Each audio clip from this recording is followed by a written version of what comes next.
اجتماعا لمجلس الوزراء أسدى فيه توجيهاته لأعضاء الحكومة الجديدة لاستكمال تنفيذ برنامجه الرئاسي.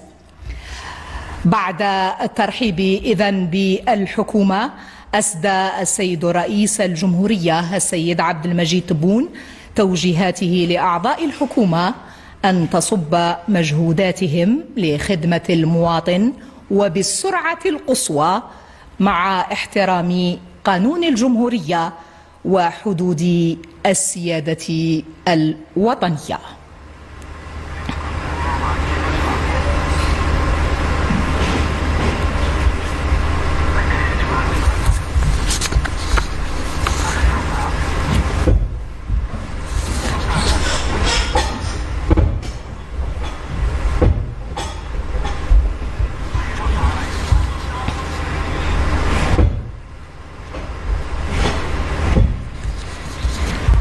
إذا متابعينا الكرام، كما شاهدتم شنقريحة يخلع الزي العسكري ويرتدي الزي المدني، بل أكثر من ذلك يحضر في مجلس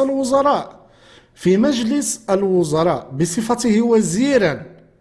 أول مرة أنا غادي نشوف قائد الأركان يصبح وزير ويحضر مجلس الوزراء.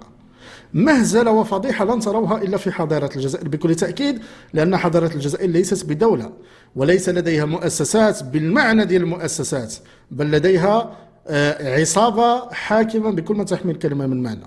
الآن كما ذكرت في الفيديوهات السابقة، فشنقريحة أصبح من الواضح المخطط ديالو شنو هو.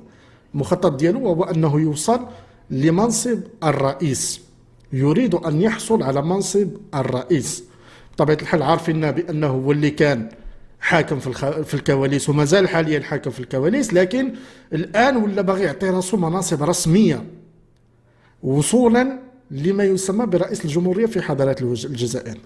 المخطط ديالو واضح بطبيعة الحال وباين، أنه اليوم عطى راسو صفة سياسية باش يبقى يحضر في مجلس الوزراء ويبقى يحضر بصفته وزير، يعني بصفة سياسية. في نفس الوقت هو قائد الأركان ديال الجيش، جنرال. تخيلوا معايا جنرال حاضر في مجلس وزاري سياسي. بطبيعة الحال الرتبة ديال الجنرال هما عندهم فقط بالأسماء، أما الحقيقة هما لا يتعدون رتبة الكبران من ناحية المستوى اللي عندهم والغباء اللي عندهم، مع احترامي بطبيعة الحال للكبرانات، هم أعلى مستوى من هذه الطغمة الحاكمة اللي كاينين في حضارة الجزائر. هذا من جهة.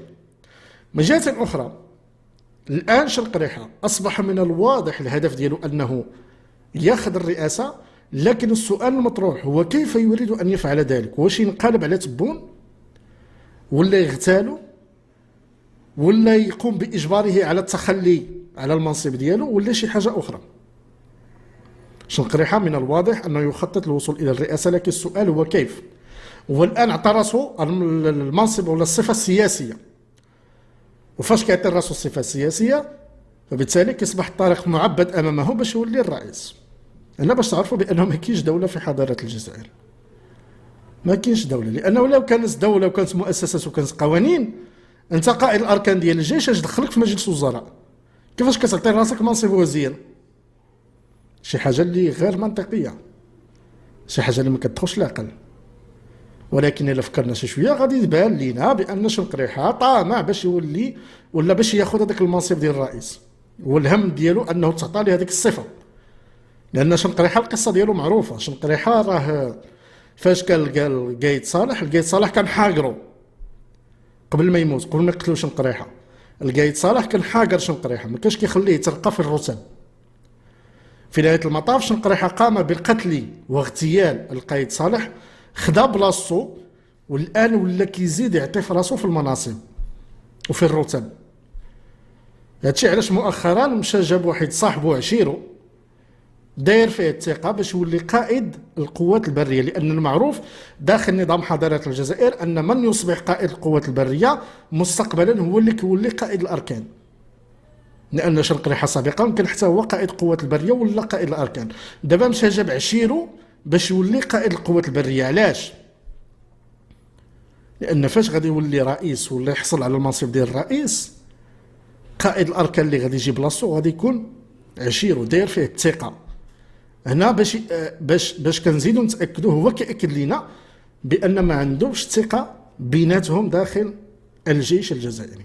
وهذه المساله بطبيعه الحال تكلمنا عليها في اكثر من مره، خصوصا مؤخرا فاش داروا هذيك بطوله ديال كره القدم داخل الجيش عندهم وداخل قاعده عسكريه جزائريه. شنقريحه وتبون مختبئين وراء زجاج مضاد للرصاص.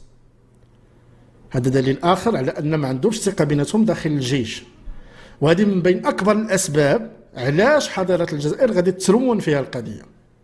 لانه طالما انك ما كتثقش في الجيش ديالك وما كتثقش في المؤسسات ديالك، فهذا مساله خطيره جدا، مساله جد خطيره. فالان شنقريحه قلع البدله العسكريه ديالو وارتدى الزي المدني، وهذا اكبر دليل على ان حضاره الجزائر هي دوله عسكريه، دولة عسكرية، أو لنقل رقعة جغرافية ذات حكم عسكري، ما فيهاش حكم مدني. لأن لو كان فيها حكم مدني هادشي راه ممنوع. قائد الأركان مازال في المنصب ديالو كيولي وزير، كي درتو له هادي الله أعلم ملي جبتو هادي الله أعلم. المفروض قائد الأركان ما أصلا ما خصوش يدخل للحياة السياسية أبدا، لأن دخول الجيش للحياة السياسية هو أمر ممنوع بطبيعة الحال في الدول اللي كتحترم راسها، الدول اللي عارفه وعندها مؤسسات، فعلا مؤسسات. الجيش كيبقى جيش والاحزاب كيبقاو احزاب والحياه السياسيه كتبقى حياه سياسيه. اما باش تدخل قائد الاركان في منصب سياسي، في منصب وزير، في قلع الزي العسكري لبس الزي المدني، فهذه كارثه، هذه كارثه بكل ما تحمل كلمه من معنى. ومازال البصبعيين ما عارفينش حجم الكارثه التي تحيط بهم، وما عارفينش المستقبل الاسود اللي غادي يليه بهكذا تصرفات، وما عارفينش بان المصير ديال الجزائر هو مصير اسود بكل ما تحمل الكلمه من معنى. يا اما عشريه سوداء جديده، يا اما شي حاجه كفس من العشريه السوداء. بقاو طبلوا شنقريحه وطبلوا لتبون، ثم فقط كتشوفوا الامور السطحيه. ما هو اعمق، ما هو خلف الكواليس داخل هذا النظام الغبي المتخلف عقليا وذهنيا، هي كلها تؤشر على ان الجزائر ذاهبه للمصير الاسود. وفاش كتشوف بان قائد الاركان كيقلع الزي المدني، الزي العسكري، وكيلبس الزي المدني وكيعطي راسو منصب وزير، وباين وضوح الشمس انه طابع في منصب الرئيس، والبوصبعي مسكين فرحان جالس كيصفق، فهذا بطبيعه الحال اكبر دليل على ان المصير ديال الجزائر هو مصير اسود. فلا هناك طبقه مثقفه كتقول لهم هذا منكر، ولا هناك طبقه سياسيه واعيه، ولا هناك مجتمع واعي، ولا هناك اي من هذه الامور. امور باينه واضحه بطبيعه الحال. متابعينا الكرام، خلوا الاراء ديالكم والتعليقات ديالكم، نشوفكم في فيديو